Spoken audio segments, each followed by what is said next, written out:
You've got some nerve showing up here," I shouted, shoving the door wide open so hard it banged against the wall. My voice echoed down the hallway, loud enough for the neighbors to hear, but I didn't care. Let them listen. Let them know exactly what kind of man he was. He had the audacity to look surprised. "I just came to talk." "No, you came to lie." Again. I stepped forward, my chest heaving, my fists clenched at my sides. He took a cautious step back, but I didn't stop. "Not this time.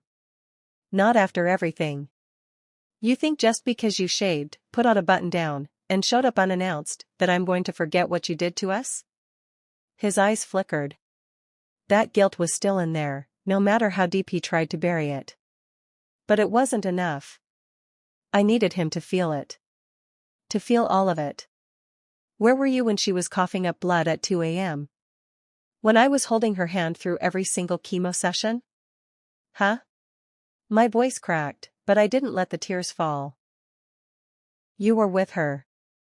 You were playing family with her. He looked down. Coward. I made a mistake. No, you made a choice. Don't insult me by calling it a mistake. I could feel the storm boiling inside me. The kind of storm that's been building for years, while I stayed silent, kept it together, carried the weight. He was just standing there now, trying to look like he cared, but his silence was louder than anything he could have said. And it made me snap. I reached for the box behind the door. The one I promised myself I'd never open again. I shoved it at his chest. Take it. That's all that's left of the life you walked away from. Her drawings. Her letters. The photos she begged me to send to you even when you didn't reply. He caught the box, barely.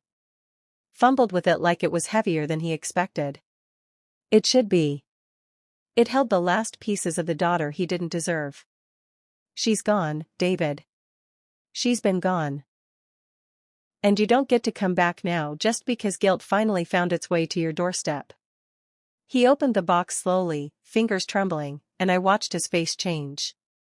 That smug, controlled expression cracked, finally. There it was. That sliver of a soul I used to believe in. But it didn't move me. Not anymore. She asked about you, you know, I said, quieter now.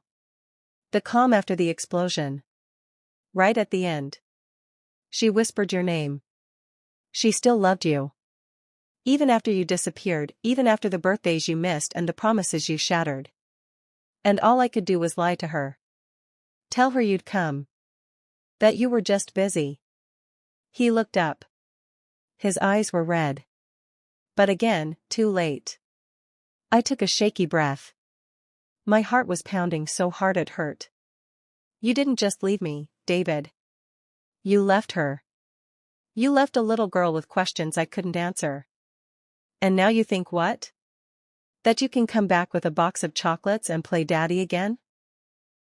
I never stopped loving her, he said hoarsely. My laugh was cold. Bitter. Loving someone doesn't mean anything. When you're never there for them. That's not love, that's fantasy. And you don't get points for loving her in your head while building a life with someone else. He looked like he wanted to argue, but I was done giving him the floor. You remember what you said the night you left? I asked. You said I was holding you back. That you didn't sign up to be a full-time father. You told me you needed to find yourself. I leaned in, inches from his face. Well, guess what? We found ourselves without you. And now, I don't need you knocking on my door trying to act like this is some sort of redemption arc. He swallowed hard. His hands gripped the box like it was all he had to hold on to. I didn't know she was dying? I snapped. That's because you didn't want to know. I called. I texted. I begged your sister to tell you. You changed your number. You blocked me. I went through hell to try and reach you before it was too late. But you were busy playing house with your new girlfriend. He opened his mouth. Nothing came out. Good. silence suited him. I stepped back, breathing hard. My voice dropped, low and raw. You know what hurts most, David? That she forgave you. Even on her deathbed, she asked me not to hate you. Can you believe that? She told me, Daddy still loves me. He's just lost. I wiped my face quickly. But I'm not her. I'm not forgiving you. I won't let you rewrite history just to ease your conscience. He nodded slowly, finally understanding. And just when I thought he'd walk away, he looked at me, broken, maybe for the first time in his life, and said, Can I visit her? I laughed again, but this time there was no fire left. Just ash. You want to visit her now? She's not in a hospital bed anymore, David. She's 6 feet under. And you missed your chance. He flinched. I pointed to the door. Leave. Before I say something I'll regret. He lingered for a second. Just one. Then turned and walked away, shoulders slumped, the box clutched to his chest like it was the only thing keeping him from falling apart. When the door finally shut, the silence was deafening. I stood there, staring at the wood grain, breathing through the rage and grief that had nowhere else to go. And I said to myself, out loud this time, because the truth needed a witness. He came too late. And now he has to live with that. After he left, I just stood there. Still. Silent. Like the storm had passed, but only on the outside. Inside, I was shaking. Not because I still cared. But because I hated how much it still hurt. You spend years building walls, convincing yourself that you've moved on, that you're stronger, and then one knock on the door, and it all comes flooding back. The pain. The memories. The betrayal. I thought I was done with him. But his shadow still knew how to find the cracks in me. I didn't cry. Not yet. I just walked to the kitchen, grabbed the glass with her name on it, her favorite purple one with the unicorn, and stared at it like it could bring her back. I used to tell her stories just to get her to drink water. Now, that cup sat on the shelf like a museum piece. That was the hardest part. The little things. The toothbrush still in the holder. Her backpack still hanging by the door. The sound of cartoons still living in the corners of the room. The silence didn't feel like peace. It felt like something was missing, like someone had just been here, and I turned around too late. I sat on the couch and opened the photo album. Not the digital one. The real one. The one with sticky pages and handwritten captions. There she was, smiling with popsicle-stained cheeks, in pigtails, in hospital gowns, in Halloween costumes she never got to outgrow. There was even one photo of him holding her when she was a baby. He looked proud. Honest. Like a father. But somewhere along the way, that man disappeared. And I've been trying to make peace with that ever since. I didn't want to feel sorry for him. I didn't want to believe a word he said. But something in his eyes. I don't know. Maybe it was real this time. Maybe he was finally broken enough to understand what he'd lost. Or maybe that's just the part of me that still wants to believe in redemption. But belief is dangerous. Belief is what got me burned in the first place. And I swore I wouldn't let him back in, not even for a second. I had to protect the life I built, what was left of it. But then the phone buzzed. Unknown number. I almost didn't answer. I should have let it ring. Hello? I said, tired, drained. There was a pause. Then a voice I hadn't heard in years, her voice. Hey. I don't know if you remember me, but I'm with David now. I just wanted to clear the air. I stood up like someone lit a match under me. I'm not doing this with you, I said immediately, heading toward the end call button. But she kept talking. He's not well. He hasn't been since she passed. He talks about her every night. I know I'm the last person you want to hear from, but I need you to know, he never forgot her. I froze. That woman. The one he left me for. The one who smiled while she took everything from me, was calling me now, sounding different. Softer. Older. Maybe even, sincere? I didn't know what to say. So I said nothing. I know it doesn't fix anything, she added. And you don't owe him a second of your time. But I just thought, maybe you should know he's trying. In his own broken way. Then the line went dead. I stared at the phone like it had betrayed me. What was this? Guilt? Confusion? Pity? I didn't like any of it. I didn't want to feel anything. But I did. And that's when the knock came. Not on the door this time. On my soul. The kind of knock that comes when you realize you're standing at a crossroads, and whatever you choose next will define everything that follows. I had a choice. I could shut the door on him forever. Or I could meet him one last time. Not for his sake. But for mine. Not to forgive. Not to forget. But to finally be free. I closed the photo album, took one last look at her smile, and whispered, I'll do this for you. Not him. Just you. Then I grabbed my coat and walked out the door. He was already there when I pulled into the park. Sitting on the old bench under that dying oak tree, the same place where we used to bring her every Sunday. I hated that he still remembered. Hated that he chose this place to meet, like nostalgia was some kind of apology. He looked older now. Hollowed out. Like life had punched all the air out of him. For a second, I almost didn't recognize him. But grief has a way of slowing people down. You can always spot someone who's been living in regret, they move like they're walking underwater. I didn't sit. I stood, arms crossed, like my whole body was a warning sign.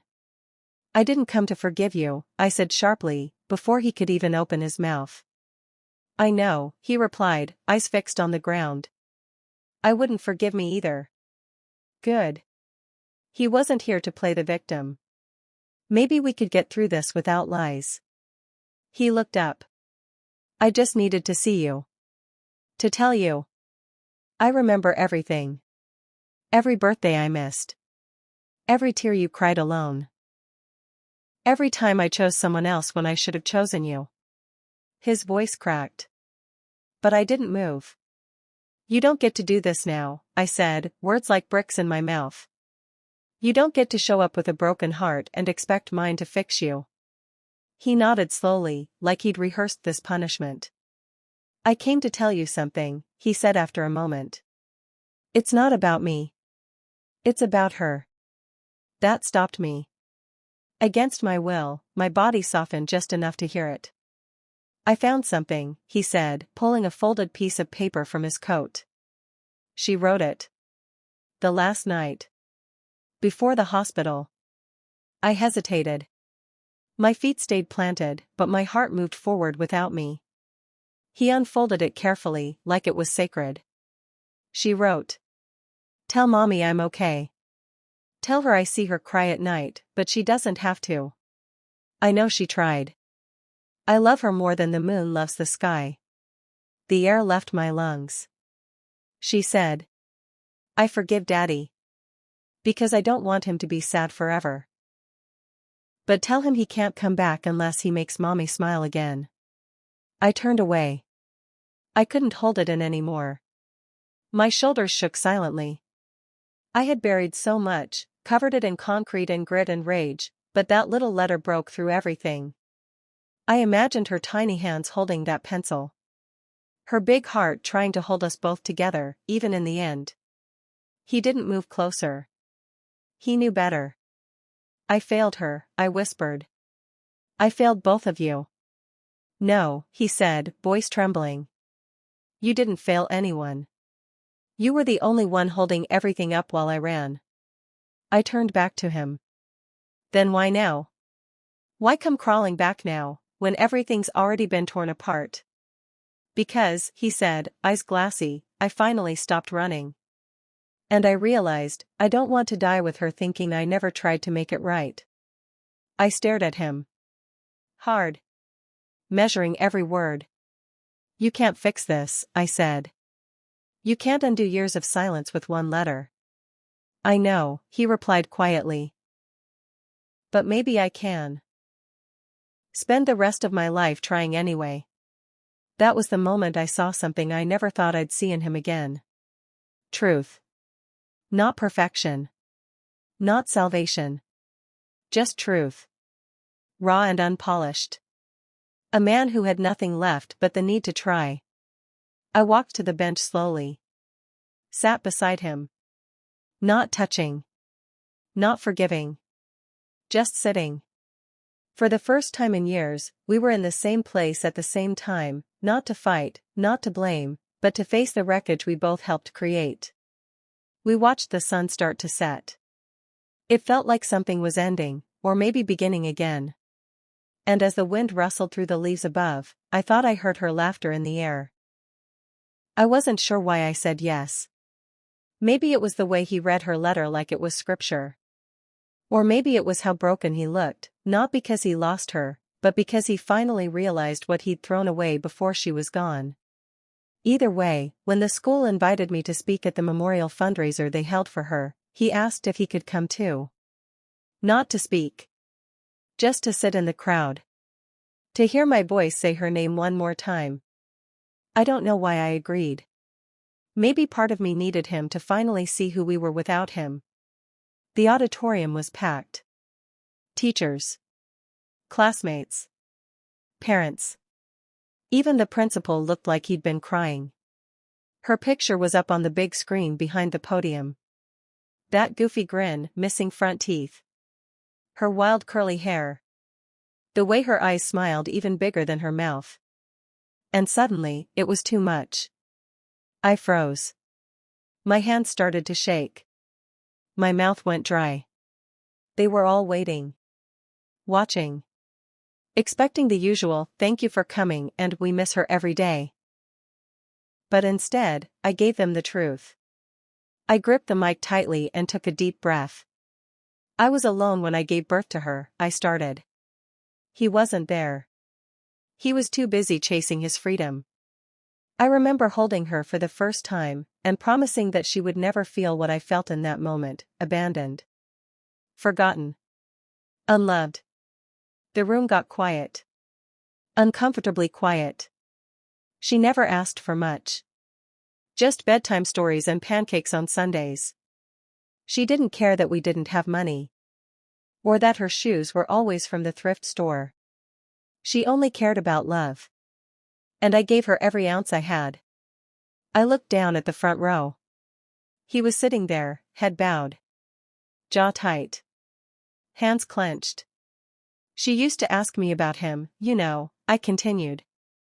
She'd draw him in her pictures even though she hadn't seen his face since she was 3. She used to say, "Mommy, do you think Daddy still dreams about me?" And every time, I'd smile and say yes. But inside, I was screaming. People were starting to cry. Sniffles echoing softly in the back rows. And then, after she passed, I thought that was the end of it. That I'd carry it all alone. That no one would ever know the parts of her that only I saw. I paused. Looked straight at him. But then he came back. The room shifted. Like the wind had changed. He didn't come with excuses. Or empty flowers. He came with a letter. Her letter. A message from a little girl who saw more, forgave faster, and loved deeper than any adult in this room. I pulled the folded paper from my pocket and opened it slowly. I'm going to read it to you.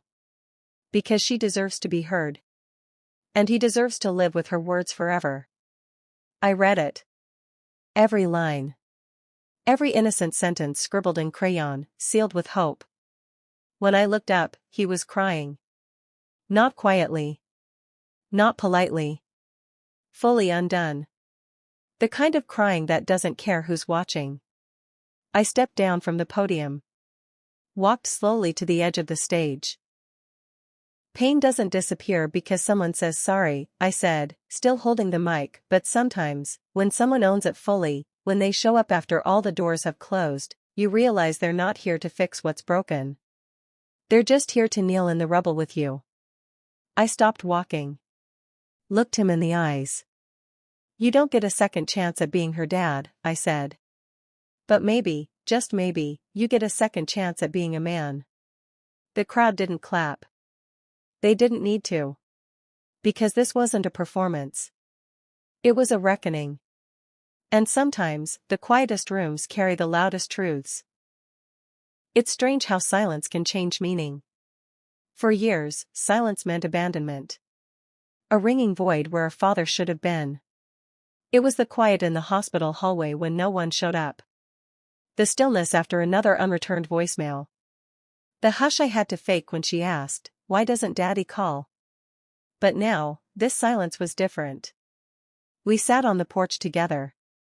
Not saying much.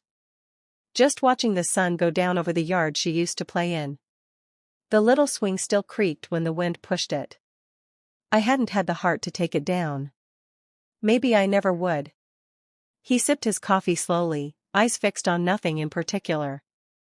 I sold the bike, he said softly. I turned toward him. The one you bought last year? He nodded. I figured. I don't need to run anymore. It hit harder than I expected. He'd been here for 2 months now. No grand gestures. No speeches. Just, present. Fixing the broken sink. Cooking dinner sometimes. Asking about my day like it meant something. Most of all, he'd started talking to her, out loud. Sitting by her little tree in the backyard, where her ashes were buried beneath the wildflowers she loved. I'd watch him from the window. He'd whisper stories. Laugh sometimes. Apologize a lot. He wasn't trying to be a father anymore. He knew that chapter was gone. But he was trying to be a man she could be proud of now, and oddly, that mattered. One night, I found a notebook left open in the kitchen. On the first page, in shaky handwriting, he'd written. Day 1, I don't deserve forgiveness. But I'm staying anyway. I'll keep showing up until I've earned the right to remember her without shame. I didn't say anything. But I started cooking for 2 again. We went to therapy. Not together, not at first. He needed to heal things I wasn't part of. I needed to let go of things he'd never understand. But week by week, we started to meet in the middle. And somewhere along the line, the silence between us turned into something gentle. Peaceful. It was never about getting back together. That door was closed. Sealed, even. This wasn't a love story, it was a truth story. A story about 2 people who'd failed a child in different ways, and were now trying to live in a way that honored her memory instead of just drowning in it. She taught us both, even in death. She taught him how to be honest. She taught me how to let go. And maybe that was her gift all along, not just being the glue that held me together, but becoming the mirror that made him finally see himself clearly. One afternoon, a few neighborhood kids were riding by on their bikes. They stopped, staring at the little memorial tree and the fairy lights wrapped around it. That's where Ava used to play, one whispered. She was cool, another said. She always gave me her extra snacks. I smiled. He did too. Later that evening, we added a little plaque under her name. It read, "She loved big. She forgave fast. And she left the world better." Then she found it. He stood there reading it for a long time. Then he whispered, "She would have been 13 this year." Yeah, I said. She would have. We didn't cry this time. We just stood together in the warm wind, feeling her all around us. And for the first time in years, I didn't feel alone anymore. Not because he was back. But because I finally let go of what wasn't, and started living inside what is. And what is enough.